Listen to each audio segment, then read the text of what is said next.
Panic. Anonymous leaker who tried to sabotage Trump's first term goes on MSNBC and declares he's not a traitor. You already lost when you got to come out and say you're not a traitor, especially when we know you was writing all these articles supposedly anonymous and bashing Trump and leaking all this information and stuff like that. What do you call that? And then he's out here caping for corrupt Adam Schiff and Letitia James because they know they all should be in prison.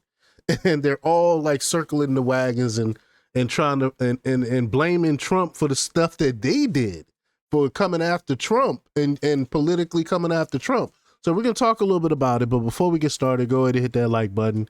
Share this out so we can get this information out there. Subscribe if you're not already a subscriber. And hit that alarm bell so you know when I'm putting out new stuff. Also, check out my link tree. There's a link to my Patreon. That's where I talk about things that I can't talk about here.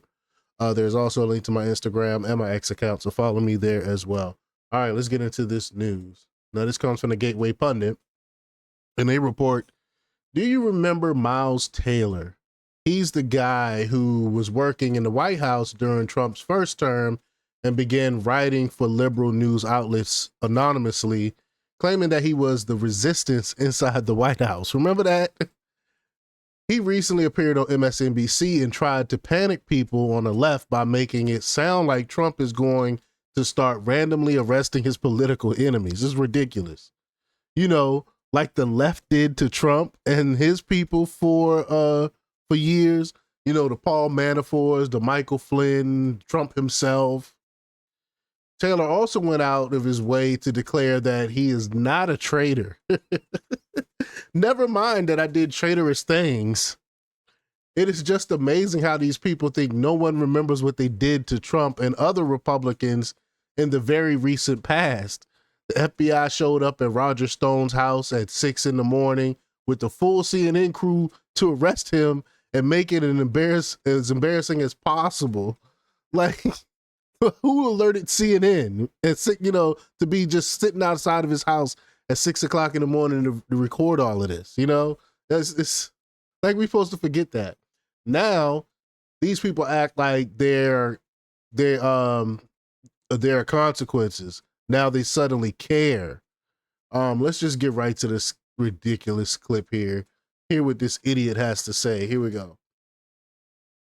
Look, I am reasonably confident I did not commit treason against the United States of America, the country that I've served my entire career.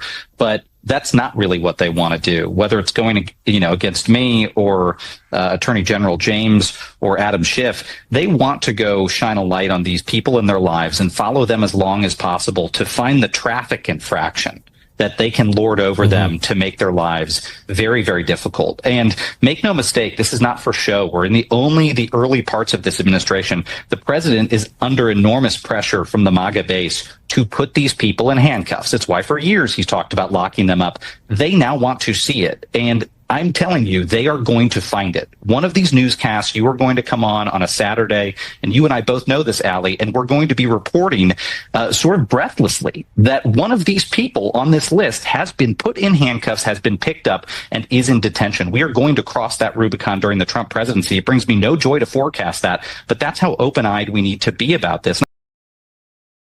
As if the Biden administration didn't already lock up Trump people. Like, these people are despicable. Everything the left is predicting that Trump is about to do, they already did to him. Do they really think no one sees this, right? I mean, it's obvious. We remember that. We got all the receipts.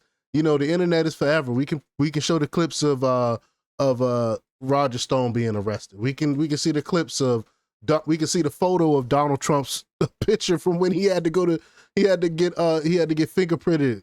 You know, like, these people are utterly ridiculous. And what's happening is they know that they did some illegal things. They know they went after anyone that went against their political ideology, and they know they're about to be held accountable for it. And they're circling the wagons and trying to protect themselves before they get arrested. That's what's really happening. But y'all let me know what y'all think about all this. Leave y'all comments down below. like, share, and subscribe. And check out jjthepsychotherapist.com for the latest in news. Until next time, peace.